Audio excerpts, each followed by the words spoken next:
As a kid, one of my favorite things to do was to take a road trip. I still remember my father behind the steering wheel, the sweeping turns of country back roads, the smell of fresh pine trees slithering in open windows. This particular day, we were heading to my grandparents' house. 45-minute ride on the back roads. Father hated using highways. Said the only people traveled those highways were fools in a rush and lazy people who wanted to stay in bed too long and didn't know how to manage their time. It's a sunny day, not a cloud in the sky. I remember the sun was that bright yellow, not like this scorching white hot sun we have these days. We're riding along the road and see a man standing there waving us down. He's got hunting clothes on, olive green vest, brown pants, green cap on his head. As we approach, he steps into the road. Father slams on the brakes, and then I notice he's bleeding, blood running down his sleeve, his wrist, onto the hood of the car. Help me! Help me! This look of dread in his eyes. I never seen a man look like that before. Father jumps out of the car. He grabs him, pushing my father back towards the driver's side door, telling him we needed to go. As the two of them are tangled up in this tussle, him trying to force himself and my father back into the car, a rifle comes flying out of the wood lines. Remember the old school wooden boomerangs? That angle that they were created with? Well, that's how this rifle was bent. It comes flying out of the wood lines, spinning right over the hood of the car, and clocks this man on the side of the head. And right then and there is when I first saw Bigfoot. It's standing right outside in the open, huge chest, no neck, muscular shoulders, slim waist, looked like a giant human mixed with a freaking baboon. It's bleeding from its waist and has this huge wound.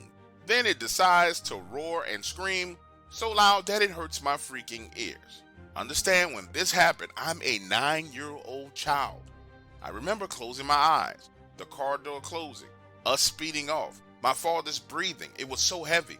Can't say how fast we drove because I had my eyes closed, but it was above the speed limit for sure.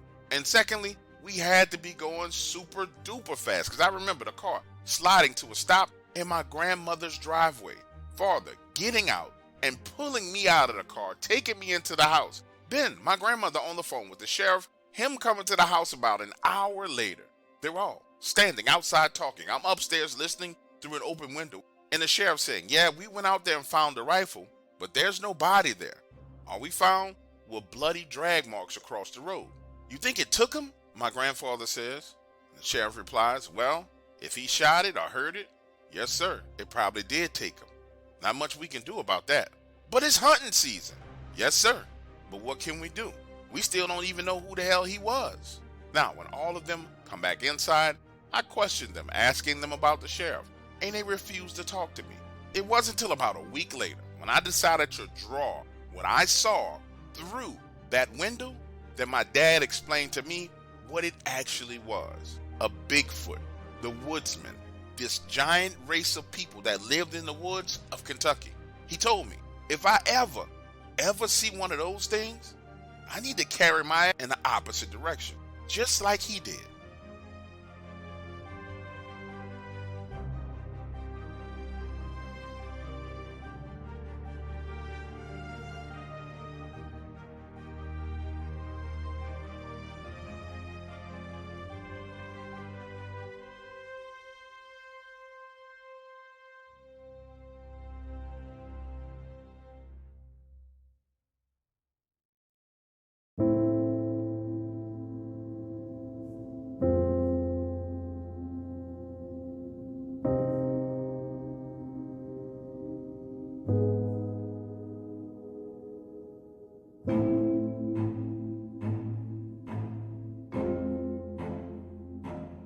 Man, listen to me when I tell you I didn't believe that Dogman existed.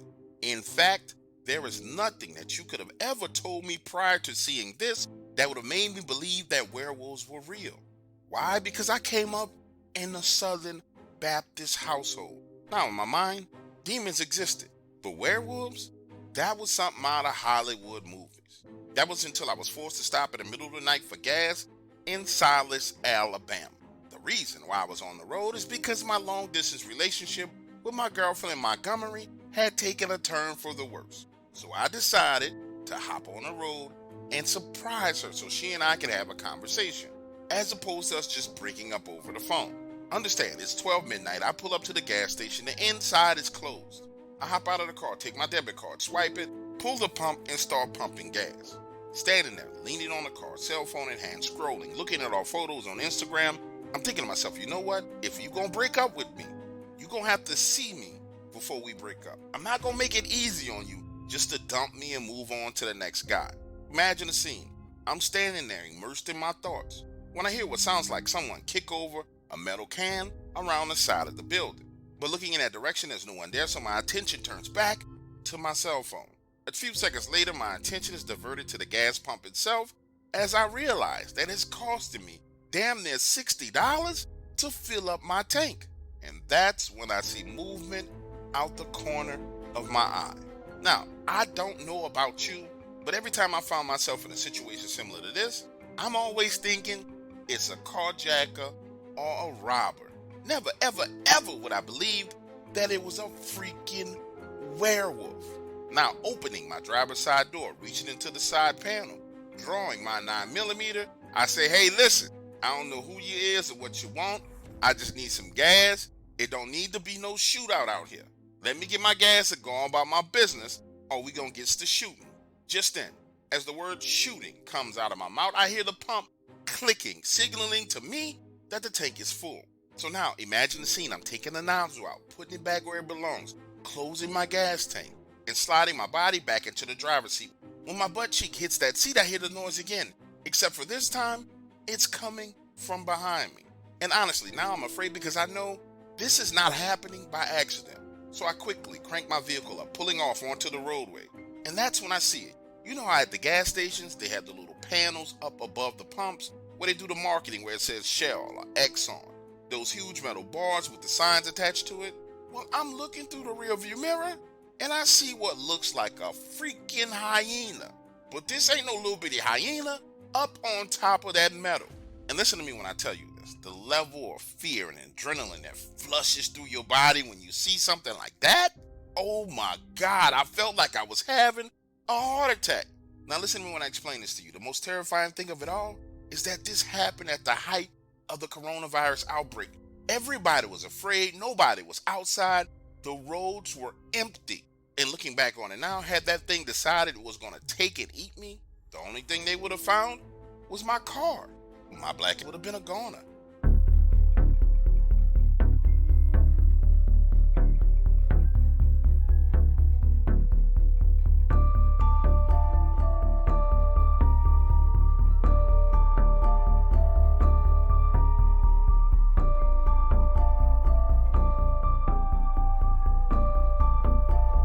I never could have imagined that this would happen to me in the twilight years of my life.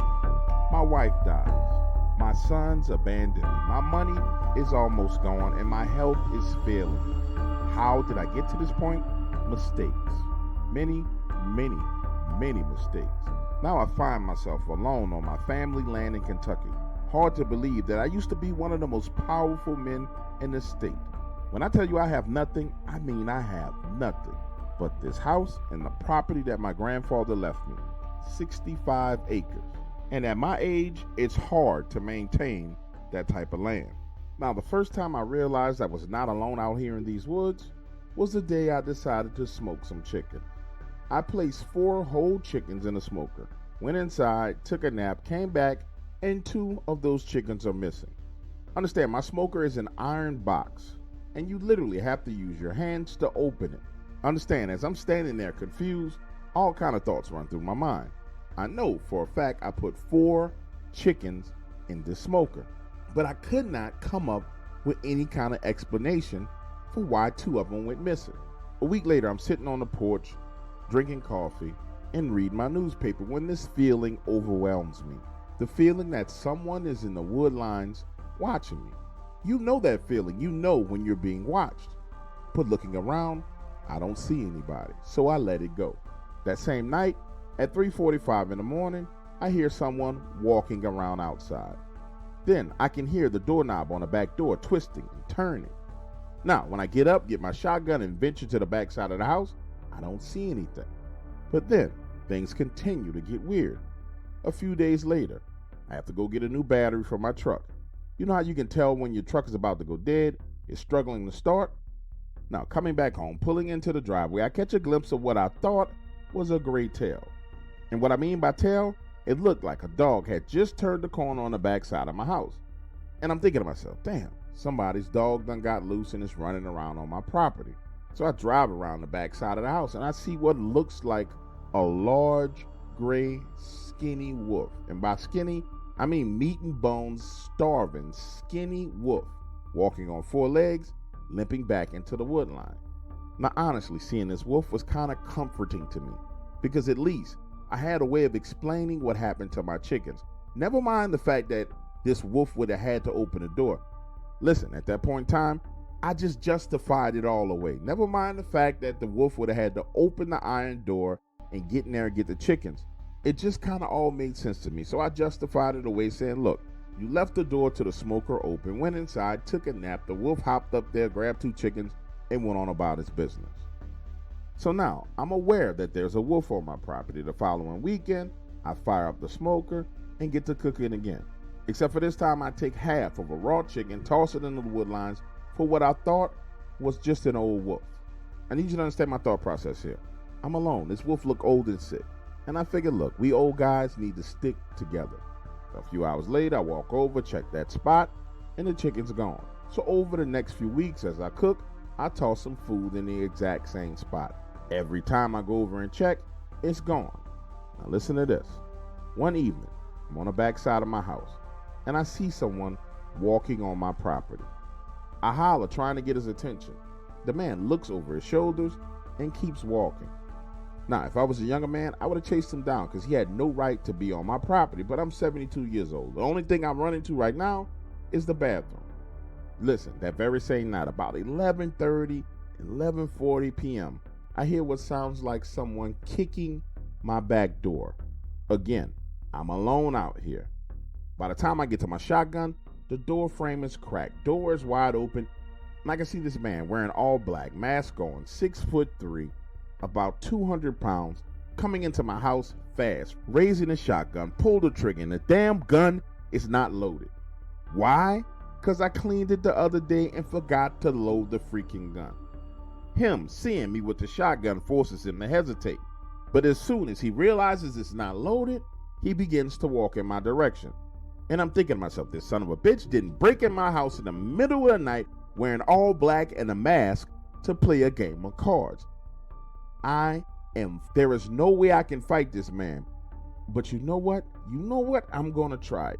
If he gets close enough to me, I'm just going to kick him in the nuts. But things didn't go the way I planned. Within seconds, this man done knocked me down to the ground. He's climbing on top of me and has a hammer in his hand.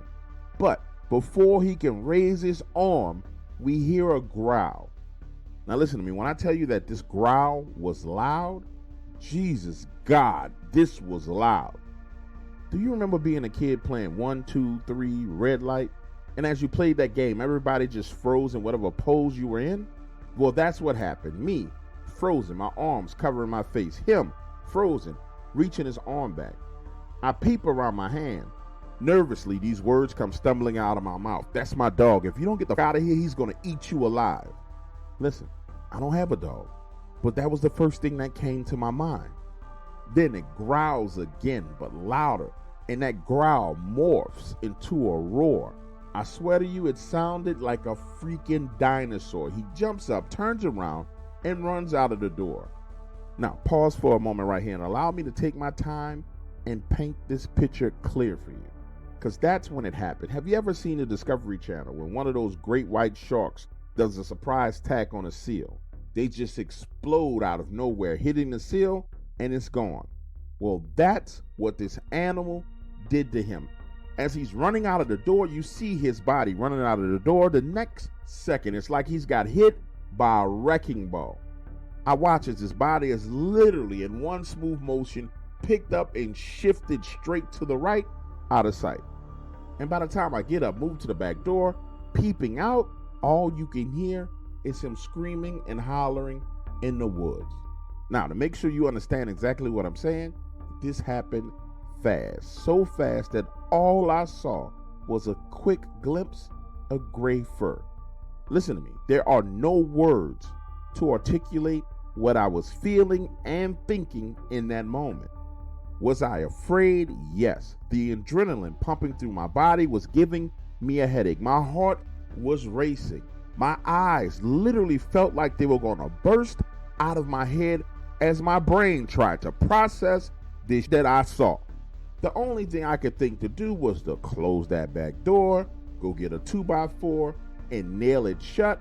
Then I got in my truck, left, and ended up spending the night sleeping in my truck in the Walmart parking lot 18 miles away. Listen to this. The next morning when I get back home, all I find is his shoe. Understand, I'm still scared out of my mind, so I call my oldest son and I literally beg him just to come over and sit with me. I couldn't tell him what I saw over the phone because he would think I had lost my mind. But my child hangs up the phone in my face. At that point in time, I told myself the only thing you can do is try and get back to normal. But I just couldn't shake it. Something took this man. For the next 14 days, I did not leave my house at night, and when I moved around in the daytime, I was completely paranoid, checking doors, looking through windows, but absolutely nothing happened. So finally, I'm comfortable, and I'm trying to get back to normal, and I tell myself, listen, you gotta get back to your routine. Let's get out here, turn this smoke on, start cooking these chickens for the week. And I go right back to doing what I had been doing before. The only difference is instead of leaving a half of a chicken in the wood line, I left a full chicken in that wood line. Now, when I tell you what happened next, I will never, ever forget. I mean it. On my desk bed, this will probably be my last memory. I had just closed the smoker, turned around, and see this skinny wolf standing on two legs next to a tree watching me. I started to get the feeling that it wanted me to see it, like it was revealing itself to me, because it stood there for a solid 2.5 minutes just looking. Now talk about being shocked, surprised, and amazed. It was standing on two legs. But then somehow it takes 2 steps backwards into the shade of the trees and disappears. Now to be clear with you, this wolf was great. I still should have been able to see it, but it was there and then it was gone. But in that 2 minutes, I realized something. That wolf had made a conscious decision, not only to show itself to me, but to protect me. And instantly, all the fear and anxiety just drained away. The following weekend, I'm out there smoking chickens again. I'm expecting to see it, right? Head on over there, put the chicken in the wood line, head back to the smoker, get it started, smoke the rest of the chickens. Head inside. I turn around looking, but it's not there. Head inside, get a glass of water, come back out, walk back over to the area, and that chicken's gone. Now listen to me when I tell you this. I have not seen it since, but you can still feel them watching you, but not in like this creepy, paranoid, stalking kind of way. It's kind of like when you were a kid and you went to the park with your parents. You may have ran 20, 30, 40, 50 yards away from them.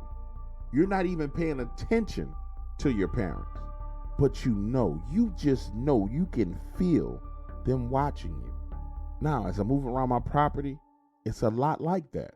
I know it's watching over me.